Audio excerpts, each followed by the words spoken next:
जय जय रघुवीर समर्थ.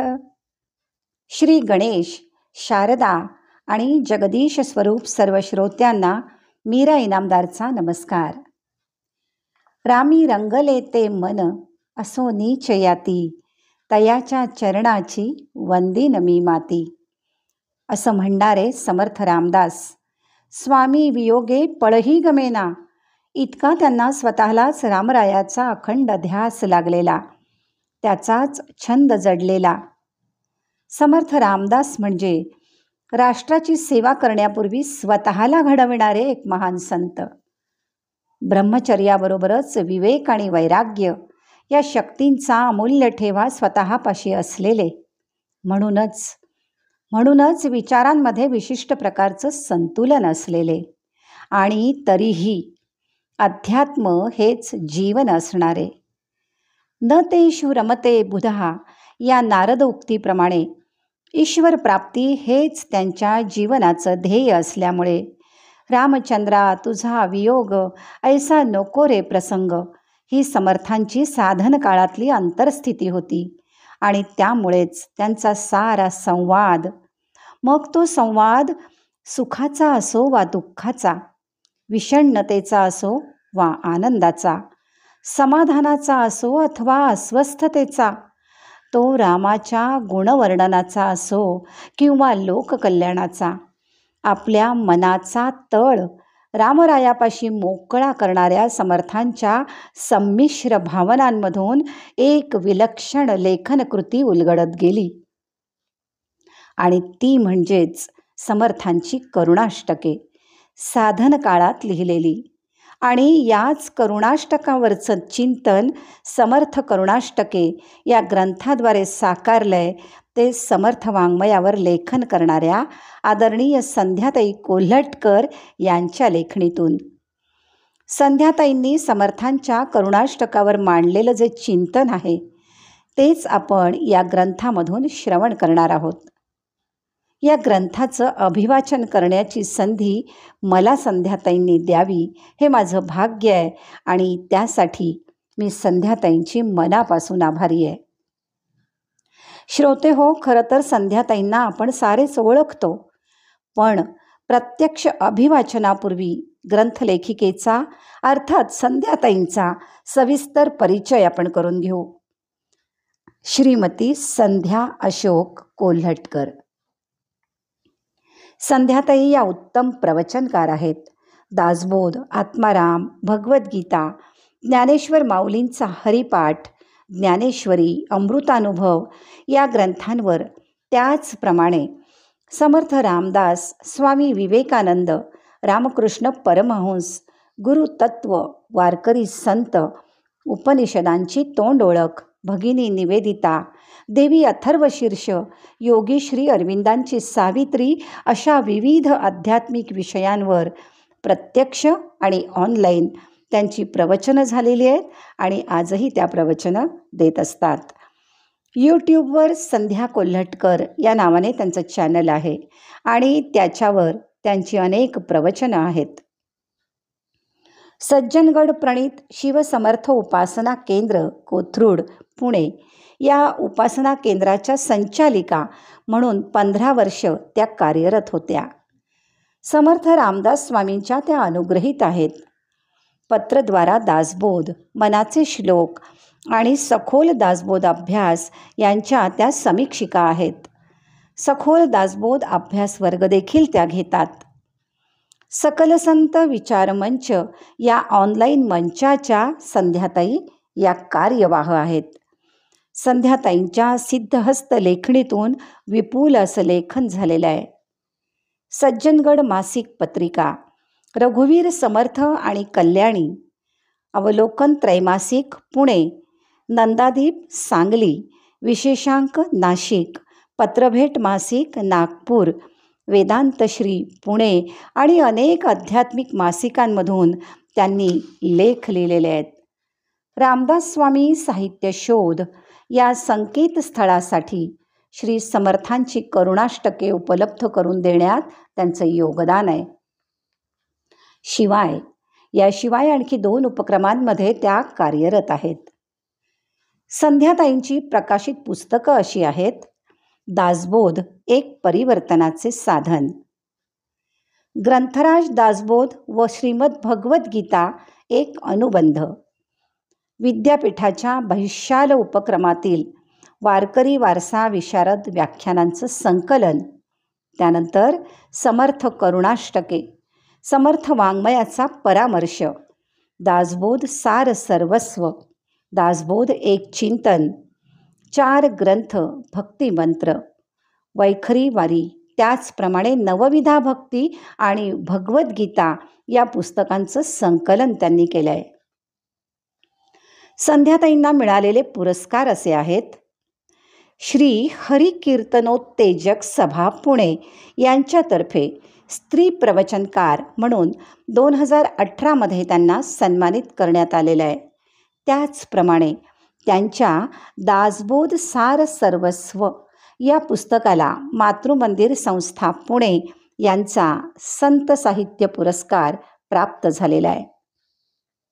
श्रोते हो, ज्येष्ठ अभ्यासक, अखंड लेखन, प्रवचन, निरूपण, संत साहित्य आणि तत्सम अनेक उपक्रमांमध्ये सतत कार्यशील, त्या संबंधाने उपक्रमांचं नियोजन, त्याच्या आयोजनासाठी अनेकांशी संपर्क आणि वेळेप्रमाणे त्या उपक्रमांचं सादरीकरण होण्यासाठी धडपड, अखंड धडपड, अशा अनेक भूमिका पार पाडणाऱ्या आदरणीय संध्याताई.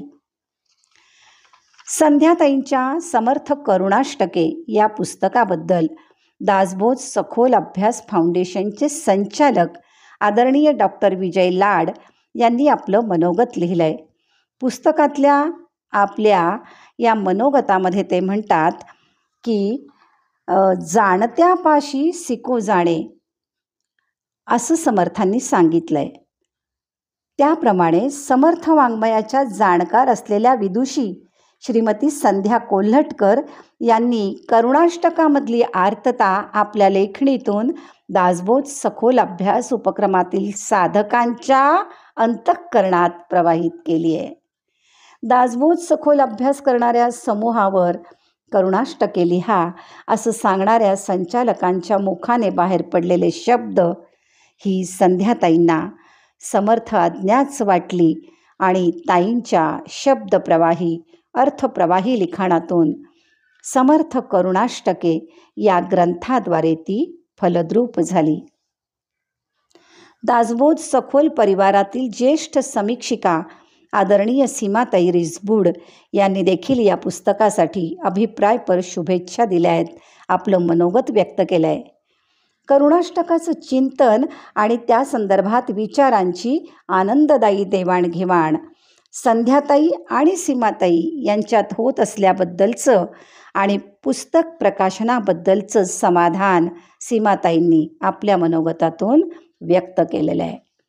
तर संत साहित्याचे अभ्यासक असलेले डॉक्टर वसु भारद्वाज यांनी या पुस्तकाला समर्पणाची फलश्रुती अशी करुणाष्टकांबद्दलचा भाव व्यक्त करणारी आणि थोडक्यात आढावाही घेणारी अशी सुंदर प्रस्तावना लिहिलेली आहे. ते म्हणतात, करुणाष्टके म्हणजे केवळ आळवणी नव्हे, तर आत्मनिवेदनाच्या सर्वोच्च स्थितीला जाऊन प्रतीती देण्याची शक्ती असलेली ती रचना आहे. आणि ही गोष्ट संध्याताईंनी सुलभपणे आपल्या पुस्तकातून मांडलेली आहे. आणि मुख्य म्हणजे संध्याताईंनी काढलेला करुणाष्टकांचा तात्पर्यार्थ हा त्यांना लाभलेला समर्थांचा आशीर्वाद आहे, असंही ते म्हणतात. स्वतः संध्याताई आपल्या स्वतःच्या या पुस्तकाविषयीचं जे मनोगत सादर करतात ते देखील तितकंच महत्त्वाचं. तेव्हा या पुस्तकाचा जन्म झाला कसा, इथपासून अर्थात प्रत्यक्ष पुस्तकाविषयी, त्याच्या निर्मिती प्रक्रियेविषयी आणि पुस्तकाच्या नामकरणाविषयी संध्याताईंनी आपल्या विचार आणि भावनांना दिलेलं जे शब्दरूप आहे ते देखील आपण जाणून घेऊया.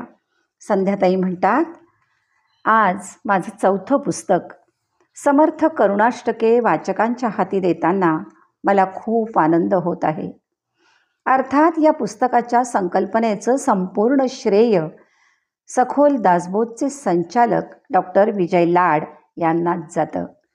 आपण विवरता विशेषाविशेषच्या व्हॉट्सअप ग्रुपवर एखाद्या विषयावर लिहा असा आदरणीय श्री लाडसरांचा फोन आला. कोणत्या विषयावर लिहावं असं विचारताच त्यांनी मला ग्रंथराज दासबोधाचा सखोल अभ्यास करणाऱ्या समूहावर करुणाष्टक लिहा असं पटकन सांगितलं. त्यांच्या मुखाने मलाही समर्थ आज्ञाच वाटली. अनेक मान्यवरांनी करुणाष्टकांवर लिहिलेलं असताना आपण वेगळं काय लिहिणार असं मनात आलं. परंतु तरीही सरांच्या सूचनेनुसार लिहायला सुरुवात केली. लिहित असताना श्री समर्थ आपल्याकडून करमून घेत आहेत याची खात्री झाली. हे लिखाण करीत असताना आदरणीय सीमाताई रिसबूड यांचंही सुयोग्य मार्गदर्शन लाभलं. हे लिखाण सर्व अभ्यासार्थींना आणि समीक्षकांना आवडू लागल्यामुळे मलाही लेखन करताना उत्साह वाटू लागला. 1 वर्षभर लिखाण झालं. अनेक अभ्यासार्थींनी याचं पुस्तकात रूपांतर करावं अशी विनंती केली. श्री विजयजी लाड यांनीही दुजोरा दिला. त्यामुळे पुस्तक निर्मितीच्या प्रक्रियेला वेग आला. दासनवमीला पुस्तक पूर्ण करण्याचा मानस श्री अशोक कोल्हटकर यांनी माझ्याजवळ व्यक्त करून मला खंबीर पाठिंबा दिला. माझ्या कुटुंबातील सर्वांची साथ तेवढीच महत्त्वाची आहे. तसंच श्री सुहास अंजनकर यांनी पुस्तक तयार करण्याची जबाबदारी पार पाडली. गीता धर्म मंडळाचे अध्यक्ष आदरणीय डॉक्टर मुकुंद दातार यांनी दरवर्षी तुम्ही किमान एक आध्यात्मिक पुस्तक नक्की काढत जा. संत वाङ्मयासंबंधी आपले विचार पुस्तकामुळे कायम स्वरूपात राहतात असं सांगितल्यामुळे माझा उत्साह वाढला. समर्थ साहित्याचे अभ्यासक पु. ज्ञा. कुलकर्णी यांनीही सहकार्य केलं.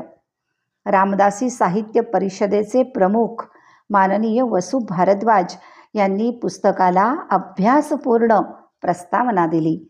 श्री विजयजी लाड यांनी आशीर्वाद आणि सीमाताई रिसबूड यांनी हृदय शुभेच्छा दिल्या. या सगळ्यांच्या ऋणात राहणं मला नक्कीच आवडेल. पुस्तकाचं नामकरण करताना काय करावं असा विचार आम्हा उभयतांच्या मनात येऊ लागला. तेव्हा समर्थ करुणाष्टके असंच नामकरण करावं असं मला आणि श्री कोल्हटकरांना वाटलं. कारण ही करुणाष्टके साधकाला अनुभूतीच्या प्रवासात दीपस्तंभासारखी समर्थपणे मार्गदर्शन करणारी आहेत. दुसरं म्हणजे श्री समर्थ रामदास स्वामींनी श्रीराम भक्तांना त्यांच्या साधक सिद्ध प्रवासात समर्थ करण्यासाठी लिहिलेली आहेत. याचं अजून एक कारण म्हणजे याच्या गर्भार्थावरून ही करुणाष्टकं राष्ट्राला, समाजाला, व्यक्तीला समर्थ करणारी आहेत. म्हणून ही समर्थांची समर्थ करुणाष्टकं आहेत. चिंता करीतो विश्वाची असे म्हणणारे समर्थ सिद्ध अवतारी पुरुष होते. त्यांच्या बद्ध, मुमुक्षु, साधक या अवस्था नसाव्यात, पण समाज मन जाणून त्या अवस्थांमध्ये असणाऱ्या भावविश्वाचं स्फुरण म्हणजे ही करुणाष्टकं असंही असू शकतं. वाचक या वेगळ्या दृष्टिकोनाचं स्वागत करतील याची खात्री आहे. या ग्रंथाचं प्रकाशन जरी समर्थ आशीर्वादाने दासनवमीला झालेलं असलं तरी त्याचं वितरण आणि परिचयात्मक कार्यक्रम आदरणीय समर्थ भक्त सुनीलजी चिंचोलकर यांच्या जन्मदिवशी म्हणजे 14 मार्च या दिवशी करीत आहोत. कारण समर्थ भक्त सुनील दादा हे आम्हा सर्वांचे प्रेरणास्थान आहेत. संध्या अशोक कोल्हटकर. श्रोते हो, या भागात आता इथेच थांबू आणि पुढच्या भागात